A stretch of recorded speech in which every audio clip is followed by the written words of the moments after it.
हमें uniform civil code को जरूर जानना चाहिए और इसको जानने के लिए सबसे पहले हमें जाना पड़ेगा संविधान सभा में।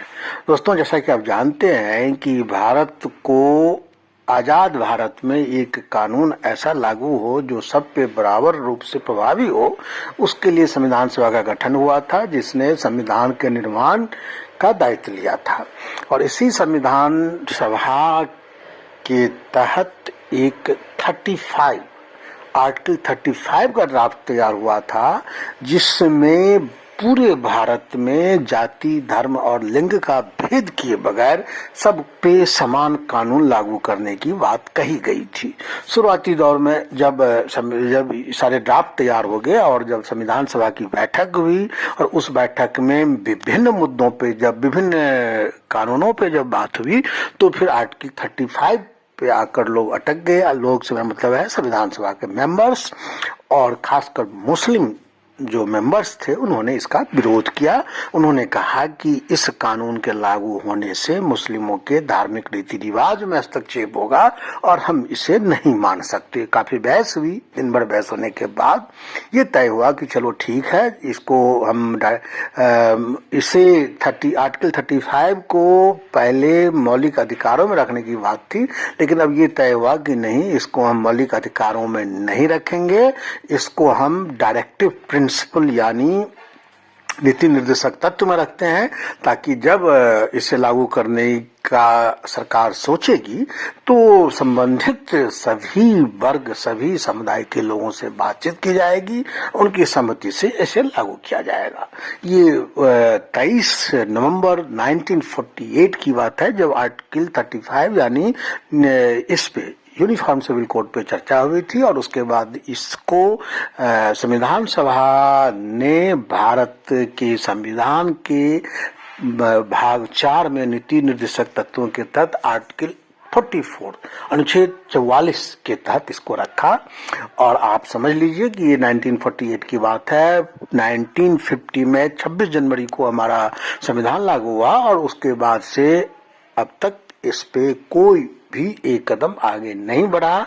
हाँ, उत्तराखंड आजादी की लगभग 75-76 साल के बाद उत्तराखंड एक ऐसा राज्य बना है जिसने 27 जनवरी 2025 को इसे लागू कर दिया है। इसका नोटिफिकेशन हो चुका है, इसकी नियमावली भी तैयार की गई है। तो अब ये सवाल है कि क्या उत्तराखंड यूनिफॉर्म सिविल कोड को लागू करने वाला देश का पहला राज्य है, या किसी और राज्य ने इसे ऑलरेडी पहले से लागू कर रखा है? तो इसका जवाब है कि हाँ, गोवा एक ऐसा राज्य है जहां भारत की आजादी के पहले से वहां पर संविधान यूनिफॉर्म सिविल कोड लागू है।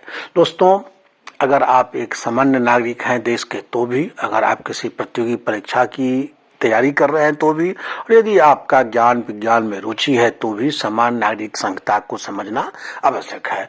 और जो वीडियो हमने बनाया है उसका कारण भी यही है। दोस्तों, अब इसको हम विस्तार से समझाते हैं कि गोवा में कैसे लागू हुआ ये यूनिफॉर्म सिविल कोड और उत्तराखंड में कैसे लागू हुआ है और दोनों में अंतर क्या है।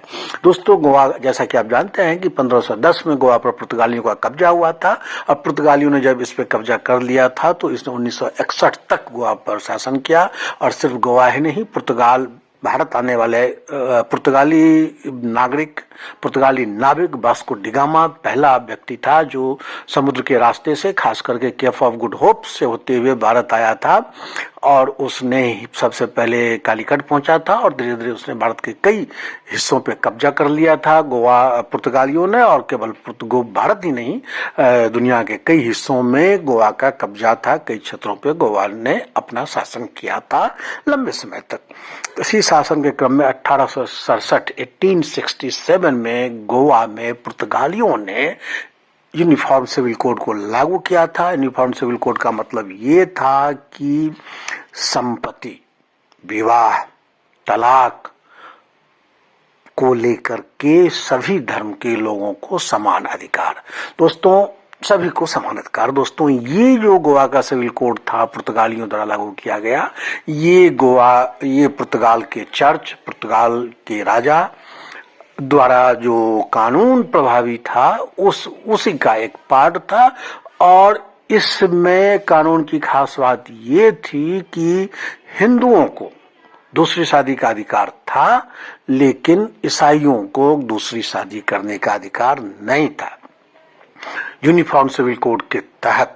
अब सवाल यह है कि फिर यूनिफॉर्म सिविल कोड कैसे हुआ, जब कानून में एक को दूसरी शादी का अधिकार है, दूसरे को नहीं है। तो कई सारे पेच फंसे हुए थे गोवा के सिविल कोड में, लेकिन फिर भी हम इसे मान सकते हैं कि गोवा एक पहला राज्य है जहां सबसे पहले यूनिफॉर्म सिविल कोड लागू हुआ था, वो भी आजादी से पहले, वो भी आजादी से बहुत पहले 1867 में। अब हम आते हैं उत्तराखंड के इस पे यूनिफॉर्म सिविल कोड पे। दोस्तों, उत्तराखंड में जब 2022 में विधानसभा का चुनाव हो रहा था तो उस समय प्रदेश में भाजपा की सरकार थी और पुष्कर सिंह धामी मुख्यमंत्री थे। फरवरी में 2022 के विधानसभा चुनाव को लेकर चुनाव प्रचार चल रहा था। तो फरवरी की बात है, 8 या 9 फरवरी को मुख्यमंत्री पुष्कर 8 या 9 फरवरी 2022 को 2022 को तत्कालीन मुख्यमंत्री पुष्कर सिंह धामी ने किसी सभा में ये घोषणा की थी, ऐलान किया था कि यदि हमारी सरकार दोबारा बनती है प्रदेश में भाजपा की और मैं दोबारा मुख्यमंत्री बनता हूं तो मैं प्रदेश में यूनिफॉर्म सिविल कोड को लागू करूंगा। ये बहुत ही ऐतिहासिक घोषणा थी।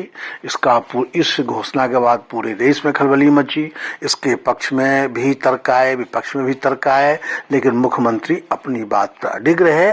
और जब 2022 अप्रैल में जब फिर से धामी की सरकार बनी, यानी भाजपा की दोबारा जीत हुई विधानसभा में, और पुष्कर सिंह धामी बेशक खटीमा विधानसभा चुनाव से अपना चुनाव हार गए थे, विधानसभा क्षेत्र से अपना चुनाव हार गए थे, लेकिन मुख्य प्रधानमंत्री या भाजपा के नेतृत्व, शीर्ष नेतृत्व की बात करें तो भाजपा के शीर्ष नेतृत्व ने धामी को ही अपना फिर से दोबारा उत्तराखंड में मुख्यमंत्री बनाया। और मुख्यमंत्री बनने के बाद जो पहली कैबिनेट की बैठक हुई उसमें मुख्यमंत्री धामी की अध्यक्षता में हुई। इस बैठक में मुख्यमंत्री धामी ने जो ऐलान किया था कि हमारी सरकार बनेगी तो हम फिर से हम यहाँ यूनिफॉर्म सिविल कोड लागू करेंगे, तो धामी ने एक कमिटी बनाने का प्रस्ताव, एक कमिटी बनाने की घोषणा की। जस्टिस रंजना देसाई जो सुप्रीम कोर्ट की रिटायर्ड जस्टिस हैं, उनके नेतृत्व में मई 2022 में ये कमिटी बनाई गई जो उत्तराखंड के लिए यूनिफॉर्म सिविल कोड का ड्राफ्ट तैयार करेगी। इस कमेटी के अध्यक्ष रंजना देसाई बने। इसमें रिटायर्ड आईएएस शत्रुघ्न सिंह, मनु गौड़, एक समाज सेवी है मनु गौड़, और इसमें प्रमोद कोहली, हाँ, एक सुप्रीम कोर्ट के न्यायाधीश के रिटायर्ड जज थे प्रमोद कोहली, इनको भी मेंबर बनाया गया। और लगभग आप ये समझिए कि 2 साल की मशक्कत के बाद, पहले 6 माह तय हुआ था कमेटी का टाइम, फिर उसको टाइम पीरियड बढ़ाते बढ़ाते फिर इस कमेटी बनी और कमेटी ने फरवरी 2024 में अपनी रिपोर्ट सरकार को सौंपी। फिर विधानसभा का सत्र हुआ, बजट सत्र 2024 के बजट सत्र में इस विधेयक को, जो रंजना देसाई की कमेटी ने जो विधेयक सरकार को सौंपी थी, जो ड्राफ्ट सरकार को सौंपी थी, इस ड्राफ्ट के आधार पर इसका विधेयक तैयार हुआ। और जो मार्च में विधानसभा का सत्र हुआ था, उस सत्र में इसको विधेयक रूप में पेश किया गया। विधेयक को विधानसभा ने बहुमत से पारित किया। फिर ये विधेयक जो है, चूंकि अब हाँ, एक जगह एक पेच ये भी है कि जो आपका यूनिफॉर्म सिविल कोड है, ये हमारे देश में कानून बनाने के 3 तरीके हैं। एक राज्य सूची, जिसमें पर राज्य सरकार कानून बना सकती है, एक है संघ सूची जिसमें केंद्र सरकार कानून बना सकती है, और एक है समवर्ती सूची जिसमें राज्य सरकार और केंद्र सरकार दोनों कानून बना सकती है। लेकिन अगर राज्य सरकार ने कोई कानून पहले से बना रखा है और केंद्र सरकार उस पर कोई कानून बनाता है, तो उस हद तक वो कानून निष्प्रभावी हो जाएगा जिस हद तक केंद्र की सरकार के कानून में उसका प्रावधान है और राज्य में नहीं है, यानी केंद्र का ही कानून प्रभावी होगा। तो इस तरह से ये चूंकि समवर्ती सूची का जो है ये विषय है, इसलिए ये कानून जो विधेयक जब पास हुआ तो इसको भेजा गया मंजूरी के लिए राष्ट्रपति के पास। राष्ट्रपति के पास इसलिए कि ये समवर्ती सूची का विषय है। राष्ट्रपति को तब ये देखना था कि क्या इस पे केंद्र सरकार का कोई कानून तो नहीं है या किसी राज्य में भी इस तरह का कोई कानून तो नहीं है। तो इन सब विषयों को लेकर के ये मामला गया आपका वहां पे राष्ट्रपति के पास। राष्ट्रपति ने 12 मार्च 2024 को इसको मंजूरी दे दी और उसके बाद फिर ये कानून जो है, कानून का इस विधेयक का तो ये विधेयक जो था राष्ट्रपति की मंजूरी के बाद एक्ट बन गया, यानी अधिनियम बन गया। लेकिन अब इसको लागू करने के तरीकों को लेकर बड़ी दिक्कत आ गई, क्योंकि इसकी भाषा बहुत कम जटिल थी और जटिल यानी कानूनी भाषा थी, जिसे सामान्य नियमावली सामान्य अर्थों में सामान्य शब्दों में उसको प्रभाषित करना बहुत जरूरी था।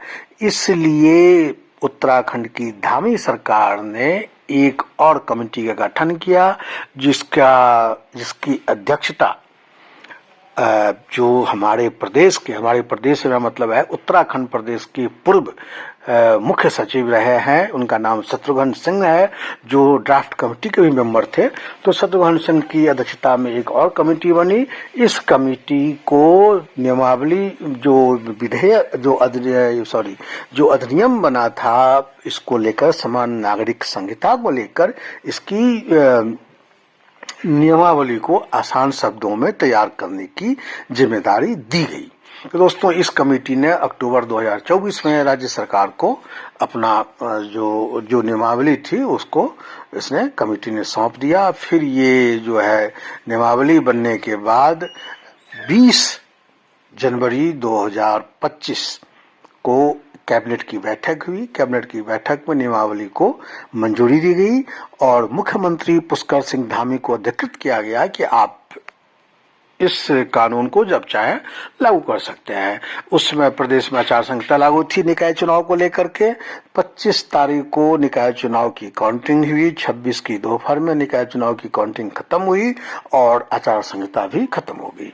फिर 27 जनवरी को मुख्यमंत्री पुष्कर सिंह धामी ने एक मुख्यमंत्री के कैंप ऑफिस में एक आयोजन के तहत इस नियमावली को जो अधिसूचना जो हमारा यूनिफॉर्म सिविल कोड की अधिसूचना थी वो पहले जारी हो चुकी थी। अब इस कानून की नियमावली को भी इन्होंने जो है उस दिन लागू करने की घोषणा की। गृह विभाग ने इसका नोटिफिकेशन जारी किया 27 जनवरी को। नोटिफिकेशन के तहत प्रदेश में ये कानून लागू हो चुका है, नियमावली लागू हो चुकी है। और इस नियमावली के तहत सबसे पहले मुख्यमंत्री ने अपने विभाग का पंजीकरण करवाया। उसके बाद उसी समय 5 अन्य लोगों ने भी पंजीकरण करवाया और अब तक यानी 2 दिन के अंदर, आज 30 जनवरी है, 3 दिन के अंदर लगभग 300 लोग इस कानून के तहत इस प्रदेश में अपना पंजीकरण विभाग का करवा चुके हैं। ये बात हो गई पूरी। अब इसका जो नेक्स्ट स्टेप है वो ये है कि ये कानून से क्या क्या बदलेगा, इस कानून से क्या फर्क हुआ है। दोस्तों, थोड़ा सा और हम पेशेंस रखते हैं और हम ये समझ ही लेते हैं कि यूनिफॉर्म सिविल कोड जो उत्तराखंड में लागू हुआ है उसके लागू करने से क्या क्या बदलाव आया है और इससे गोवा का से यह किस तरह से अलग है। दोस्तों, थोड़ा सा ये आप समझिए कि गोवा में 1867 लागू हुआ था। वहाँ शरीयत कानून नहीं चलता है और गोवा में संपत्ति, शादी और कानून को लेकर अन्य राज्यों की तुलना में गोवा का कानून अलग है। वहाँ सबको लगभग बराबर का अधिकार है। केवल हिंदुओं को जो है इससे अलग रखा गया है, यानी शादी के मामले में। अब सवाल यह है कि गोवा का जो कानून है उस कानून से हमारा कानून जो है कितना अंतर है। तो दोस्तों 647 पन्नों में जो गोवा का सिविल कोड है उसको पुर्तगाल सिविल कोड दर्ज कहा जाता है, 647 पन्ने का है। 1 जुलाई 1867 को इसे लागू किया गया था। इसके सबसे पहले पन्ने पर लिखा गया है Dom Luis by the grace of God and king of the Portugal, यानी जिसका हिंदी ये अर्थ है कि ईश्वर की और पुर्तगाल की राजा की कृपा से इसको लागू किया जा रहा है। दोस्तों अब हम ये समझिए कि ये 1961 तक ये कानून वैसे ही चलता रहा है और अब हमें देखना है कि इसमें है क्या। इस कोड के तहत गोवा में शादी के बाद दंपति एक दूसरे की संपत्ति के बराबर अधिकारी हैं। तलाक की स्थिति आने पर आधी संपत्ति पर पत्नी का अधिकार होगा। माँ बाप को अपनी आधी संपत्ति अपने बच्चों के साथ बांटना होगा, जिसमें बेटियां बराबर की हकदार होती हैं। राज्य में कोई भी व्यक्ति एक से ज्यादा शादी नहीं कर सकते। गोवा में इनकम टैक्स के नियम दूसरे राज्यों से अलग है। वहीं अगर पति पत्नी दोनों कमाते हैं तो दोनों की कमाई को जोड़कर यानी कुल कमाई पर टैक्स लगाया जाता है। पति को अपने घर बेचने के लिए पत्नी की इजाजत लेनी पड़ती है। गोवा के नागरिक एक से ज्यादा शादी नहीं कर सकते, लेकिन अगर किसी हिंदू पुरुष की पत्नी बच्चे को जन्म नहीं दे पाती या 30 साल की उम्र तक वह बेटे को जन्म नहीं दे पाती तो ऐसी स्थिति में हिंदू पुरुष दूसरी शादी कर सकता है। यह सिर्फ हिंदू समुदाय पर लागू है। हालांकि 1910 के बाद गोवा के मुख्यमंत्री का कहना है कि 1910 के बाद इस कानून का फायदा किसी को नहीं दिया गया है। तो यह है। और उसके बाद शादी और तलाक से जुड़े कानून को लेकर क्या विवाद क्या है, तो गोवा सिविल कोड के मुताबिक गोवा के लोगों को आधिकारिक तौर पर शादी करने के लिए 2 चरणों से गुजरना पड़ता है। पहले चरण में माँ बाप की मौजूदगी में लड़का लड़की की शादी होती है, जिसमें दूल्हा दुल्हन को बर्थ सर्टिफिकेट, डोमिसाइल और रजिस्ट्रेशन की आवश्यकता होती है। वहीं दूसरे चरण में शादी का पंजीकरण होता है। पंजीकरण करने के लिए दूल्हा दुल्हन के अलावा 2 गवाह का होना अनिवार्य होता है। हालांकि ईसाई समुदाय के लोगों के लिए शादी के कानून अलग है। राज्य में कैथोलिक धर्म के लोगों को सिर्फ रजिस्ट्रार के सामने पेश होना पड़ता है। दूसरे चरण के लिए चर्च में की गई शादी को मान्यता दी जाती है। गैर ईसाई धर्म के लोगों को तलाक के लिए सिविल कोड का दर्जा करना पड़ता है, लेकिन ईसाई धर्म में चर्च के सामने दिए गए तलाक को मान्यता दी जाती है। अब हम आते हैं उत्तराखंड में जो 27 जनवरी को लागू हुआ है संविधान, यूनिफॉर्म सिविल कोड, उसमें क्या है। दोस्तों सबसे पहले इसकी दायरे की बात करते हैं। ये अनुसूचित जनजातियों को छोड़ दिया गया है। यूनिफॉर्म सिविल कोड में अनुसूचित जनजाति यानी शेड्यूल कास्ट, शेड्यूल ट्राइब्स पे केवल शेड्यूल ट्राइब्स की बात कर रहा हूं, उस पे ये कानून लागू नहीं होगा। यूसीसी लागू करने के लिए अब कौन लागू करेगा, कहाँ आपको विवाह की, अपने विवाह विच्छेद की, अपना आपका तलाक हो गया है इसका, या संपत्ति के उत्तराधिकारी वसीयत का कहाँ रजिस्ट्रेशन कराना है, तो इसके लिए प्राधिकार घोषित किए गए हैं किसको किसका अधिकार है। दोस्तों यूसीसी लागू करने के लिए अगर आप रूरल एरिया में रहते हैं तो एसडीएम को रजिस्ट्रार बनाया गया है और ग्राम पंचायत विकास अधिकारी यानी विलेज डेवलपमेंट ऑफिसर को सब रजिस्ट्रार बनाया गया है। आपको सब रजिस्ट्रार के सामने आपको एप्लीकेशन देनी होगी। जबकि नगर पंचायत नगर पालिकाओं में संबंधित एसडीएम रजिस्ट्रार होंगे। एसडीएम दोनों जगह रजिस्ट्रार हैं, देखिए ग्रामीण क्षेत्र में भी और शहरी क्षेत्र में एसडीएम रजिस्ट्रार है। और जो नगर पंचायत या नगर निगम नगर पालिका के कार्यकारी अधिकारी होंगे उनको रजिस्ट्रार बनाया गया है।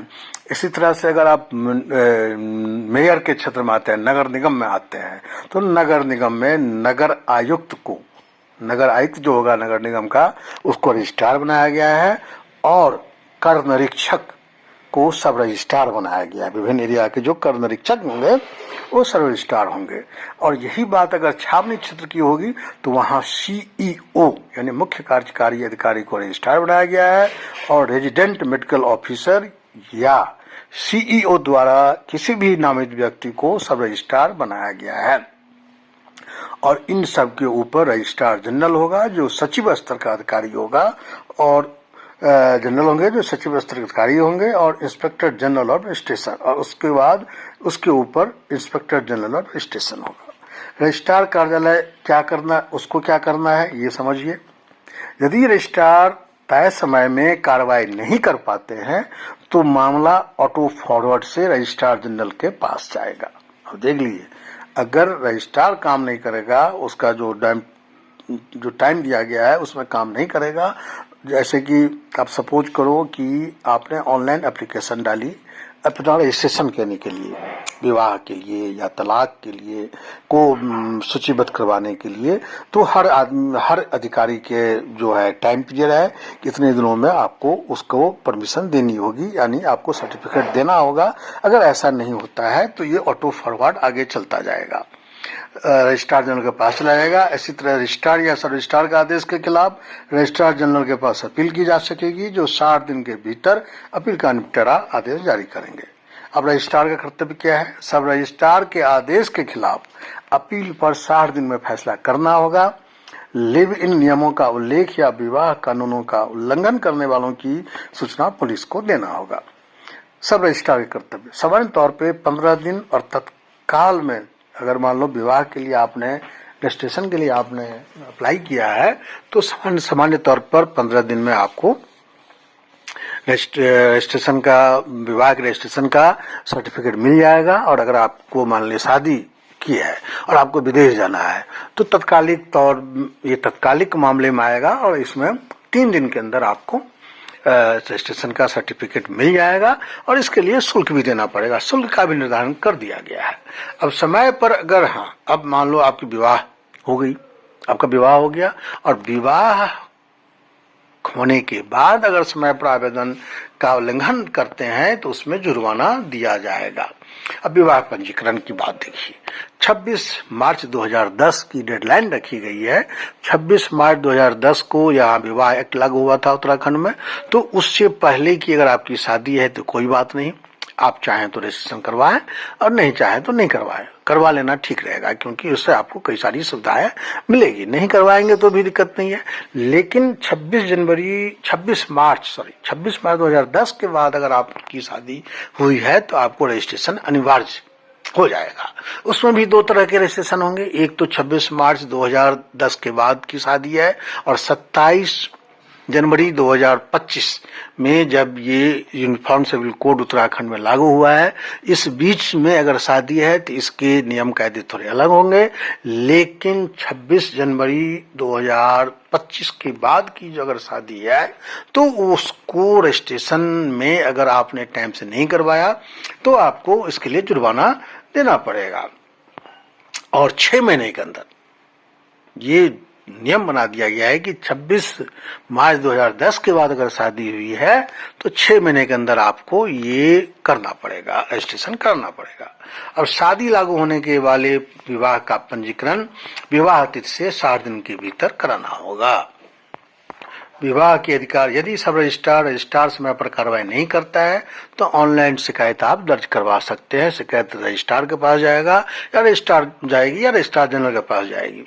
सब रजिस्ट्रार की अस्वीकृति, अगर सब रजिस्ट्रार आपकी शादी को अस्वीकृत कर देता है, आपको पंजीकरण नहीं देता है, तो आप उस आदेश के खिलाफ 30 दिन के भीतर रजिस्ट्रार के पास अपील कर सकते हैं। रजिस्ट्रार अस्वीकृत करता है तो 30 दिन के भीतर रजिस्ट्रार जनरल के पास अपील की जा सकती है। अपील ऑनलाइन पोर्टल या ऐप के माध्यम से किया जा सकता है। अब आता है यही, इसी तरह से विवाह का पंजीकरण हो गया, विवाह विच्छेद का पंजीकरण हो गया, या अपना वसीयत बनाना चाहते हैं उसका पंजीकरण इसी तरीके से होगा। एक और पंजीकरण होगा, वह है लिव इन रिलेशन का, यानी आपकी शादी तो हुई नहीं और आप साथ रह रहे हैं, तो उसमें आपको इसकी परमिशन लेनी होगी। संहिता लागू होने से पहले से स्थापित लिव इन रिलेशन का संहिता लागू होने की तिथि से 1 महीने के भीतर पंजीकरण कराना होगा। 27 मार्च 2025 को ये कानून उत्तराखंड में लागू हुआ है, यूनिफॉर्म सिविल कोड। उससे पहले से आप लिव इन में रह रहे हैं तो आपको 1 महीने के अंदर, यानी 27 जनवरी 2025 से लेकर 1 महीने के अंदर आपको अपना रजिस्ट्रेशन कराना होगा। जबकि संहिता लागू होने के बाद आप लिव इन में जाते हैं तो इसका इस रिलेशनशिप का पंजीकरण लिव इन रिलेशन में प्रवेश की तिथि से 1 महीने के भीतर, इसका भी 1 महीने के भीतर कराना होगा। लिव इन समाप्ति एक या दोनों साथी, अगर आप लिव इन रिलेशन को समाप्त करना चाहते हैं तो एक या दोनों साथी ऑनलाइन या ऑफलाइन तरीके से लिव इन समाप्त करने की घोषणा कर सकते हैं। यदि एक ही साथी आवेदन करता है तो रजिस्ट्रार दूसरे की पुष्टि के आधार पर ही इसे स्वीकार करेगा। यदि लिव इन से महिला गर्भवती हो जाती है तो रजिस्ट्रार को अनिवार्य तौर पर सूचना देनी होगी। बच्चे के जन्म के 30 दिन के भीतर इसे अपडेट करना होगा। और विवाह विच्छेद के नियम समझिए। तलाक या विवाह संहिता के लिए आवेदन करते समय विवाह पंजीकरण, तलाक या विवाह संहिता की डिक्री का विवरण, अदालत केस नंबर, अंतिम आदेश की तिथि, बच्चों का विवरण, कोर्ट के अंतिम आदेश की कॉपी आपको जमा कराना होगा। यानी आपने कोर्ट में तलाक ले लिया विवाह के बाद तो उसकी भी जानकारी, उसका भी रजिस्ट्रेशन आपको करना पड़ेगा और सारी डिटेल आपको देनी पड़ेगी। वसीयत आधारित उत्तराधिकार। वसीयत 3 तरह से हो सकेगी। पोर्टल पर फॉर्म भर के, हस्तलिखित या टाइप्ड वसीयत अपलोड करके, या 3 मिनट का वीडियो में वसीयत बोलकर अपलोड कर सकते हैं। ये है पूरा कानून। दोस्तों, अब इस कानून को उत्तराखंड में लागू कर दिया गया है। अब इसे लागू करने के बाद जो है आप ये देखिए पंजीकरण कहाँ करा सकते हैं। तो आपको पता है कि कॉमन सर्विस सेंटर हर जगह जगह खुले हैं, वहां से इसका प्रशिक्षण आप करा सकते हैं। अब इसके लिए सहायता और तकनीकी परामर्श के लिए हेल्प डेस्क बनाया गया है जिसका नंबर है 180018022525। अब ये सारे आपके हैं, ये आपको हमने बता दिया। उत्तराखंड का यूनिफॉर्म सिविल कोड क्या है, गोवा का यूनिफॉर्म सिविल कोड क्या है और दोनों में अंतर क्या है। और इतना ही नहीं, हमने आपको ये भी बताया है कि ये यूनिफॉर्म सिविल कोड कब से इसकी भी बात चल रही थी और ये क्यों देश में जरूरी है। तो दोस्तों, उम्मीद है कि ये पूरा कंटेंट आपको यूनिफॉर्म सिविल कोड को समझने में बहुत मदद करेगा और इससे आप एक टेक्स्ट बुक की तरह भी ले सकते हैं। दोस्तों, इसको लेकर के हमने बहुत सारे स्क्रीनशॉट्स भी शेयर किए हैं जो आपको चीजों को समझने में मदद करेंगे। तो मुझे उम्मीद है कि ये कंटेंट आपको अच्छा लगा होगा। ये थोड़ा लंबा वीडियो है लेकिन आपको इसे पूरा समझना होगा, पूरा जानना होगा, पूरा धैर्यपूर्वक सुनना होगा, तभी आप इसे समझ पाएंगे। दोस्तों, आज के वीडियो में इतना ही। फिर बहुत जल्दी मैं किसी नए कंटेंट के लेकर आपके सामने हाजिर होऊंगा। तब तक के लिए आप मुझे अनुमति दीजिए। Thank you. आपका दिन शुभ हो और इस वीडियो को लाइक और सब्सक्राइब जरूर करें। Thank you.